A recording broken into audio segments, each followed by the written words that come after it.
እጅግ ጌታን ባርካለሁ። ስለሷ አባቷ እዚህ ጉባኤ ውስጥ አለ ተጠፋፍተው ነውና ስትነግረኝ እንደዚህ ያለችኝ ለ5 ዓመት ያህል ሙሉ ለሙሉ የአይምሮ በሽተኛ ነበረች። አይምሮዋን አታቅም፣ አብዳ ነበር።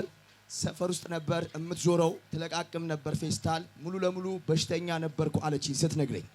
ቀጥታ አባቴና እህቴ ይዘውኝ ወደ ኢየሱስ ድንቅ ሥራ ዓለም አቀፍ ቤተክርስቲያን 2017 ዓመተ ምህረት 5ኛ ወር ላይ ሄዱ። ከዛ በኋላ ሐዋርያው በኢየሱስ ድንቅ ሥራ ዓለም አቀፍ ቤተክርስቲያን ወላይታ ሶዶ ገስት ሃውስ ውስጥ ታስራ እጇ ታስራ እግሯ ነው ይዘዋት ሄዱት። ጸለየ። ከዛት ቀን ጀምሮ ለ5 ዓመት ሙሉ በሷና በቤቷ ላይ የመጣ የእብደት ቀንበር ተሰብሮ ትናንት ታስራ ወደ ገስት ሃውስ ሄደች። ዛሬ እግሮቿ ተፈቶ በዚህ ሜዳ ላይ ለምስጋና መጣለች። ያልቀለለበት ሰው ለጭብጨባ በእልልታ የናዝሬቱ ኢየሱስን እንዲያከብርልኝ እፈልጋለሁ። ባካችሁ ያንሳል። ከዚህ በላይ አክብሩልኝ ጌታ። በጎናችሁ ያለውን ሰው ነካ አድርጉትና እስራትን የሚፈታ ንጉሥ በዚህ አለ በሉት። አልተረዳችሁኝም። እስራትን የሚፈታ ንጉሥ በዚህ አለ በሉት። ለ5 ዓመት ነው አብዳ የነበረው። ራሷን አታቅም። ኦሬዲ ተሸክመዋት ነው ይዘዋት። በሰዓቱ ራስሽን አታቂም ነበር። ምንም ነገር አታቂም። ሐዋርያው ምን እንዳለም አታቂም።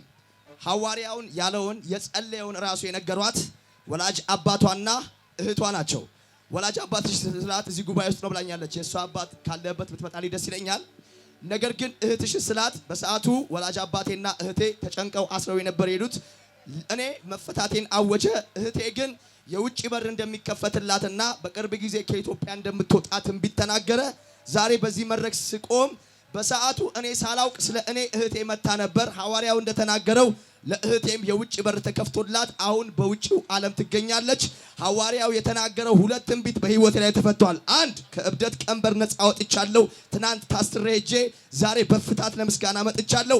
2 እህቴ ነፃ ወጥታ ሐዋርያው እንደተናገረው የውጭ በር ተከፍቶላት በውጭው ዓለም ትገኛለች። እግዚአብሔርን በጭብጨባ አክብሩልኝ ትላለች። አክብሩላት። ሶኖት ባኮትን ለጌታ ክብር አጨብጭቡ እስቲ። በርግጥ ልጄ ናትና ከ2017 ዓመተ ምህረት ላይ ጥር ወር ጀምሮ 5 ዓመት ያህል በስቃይ የአእምሮ በሽታ በጣም ከፍተኛ ታማ ነበረች። በዛን ጊዜ ደግሞ ሐኪም ከአረካ ሆስፒታል ዱባ ሆስፒታል ጋር አስገብቼ ምንም ፈውስ ባላገኘሁበት ጊዜ ቀጥታ ወደ ገስት ሃውስ ሐዋርያ እስራኤል ባለበት ወደ 2012 ዓመተ ምህረት ወደዛ አስገብቻለሁ። እሷን ተፈውሳለች። ለጌታ ክብር ይጨበጨባል።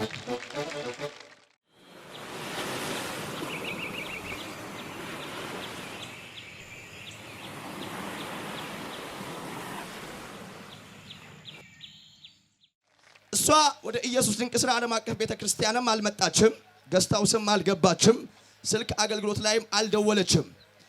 ጭራሽ እሷ የሄደችው ጠንቋይ ቤት ነው። ነገር ግን ጠንቋዩ አንድ ሟርት ተናግሮባት ነበር። የተናገረባት ሟርት ምንድነው? ማህፀንሽ ውስጥ ውሃ አስቀምጫለሁ፣ ውሃ ማስቀመጥ ብቻ አይደለም አታገቢም፣ አትወልጂም ብሎ ጠንቋይ ተናገረባት። ነገር ግን ልጅ መውለድ አልቻለችም። ለረጅም ዓመታት ተሰቃየው አለችኝ ስትነግረኝ። ቀጥታ ጂሰስ ወንደርፉል ቲቪ ተመለከትኩና ኦሬዲ ባለቤቴን አንድ ነገር አልኩት። አንተ ቀጥታ ወደ ሐዋርያው ጋር ሂድ፣ ፈጽሞ ጨለማ ያለው ሐሳብ ይፈርስና የእግዚአብሔር ነብይ የተናገረው ሐሳብ ይጸናል ብዬ ባለቤቴን ወደ ኢየሱስ ድንቅ ሥራ ዓለም አቀፍ ቤተክርስቲያን ወላይታ ሶዶ ገስት ሃውስ ላኩት። ባለቤቴ ሄደ ሐዋርያው ጋር። ሐዋርያው ለባለቤቴ ጸለየ። በባለቤቴ በኩል እኔን ተመለከተኝ። ጌታ ስሜን ጠራ።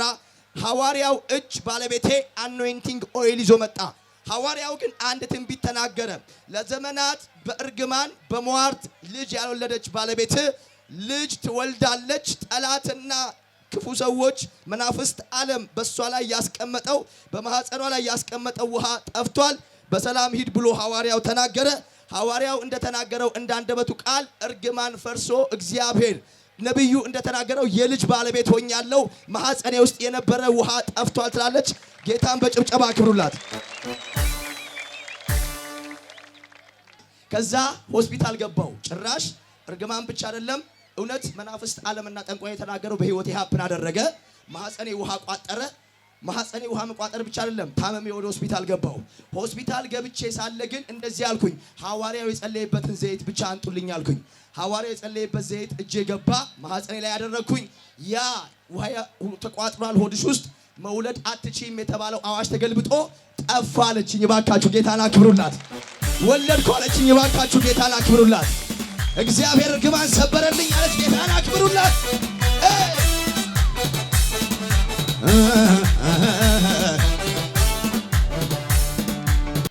ላከ እሷ ከፍቷታል።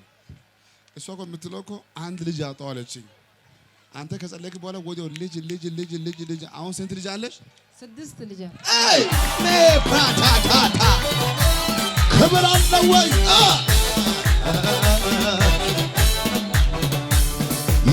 የልቤን ላውራው እስኪ ልናገር ጌታ አደረገልኝ አለኝ ብዙ መነገር እሱ አደረገልኝ አለኝ ብዙ መነገር በጭብጨባ የውስጤን ላውራው እስኪ እሳቸው አባቴ ሐኪም አንድ አዋጅ አውጆባቸው ነበር። ሙሉ ለሙሉ ሲነግሩኝ ሰውነቴ ይቃጠላል አሉኝ።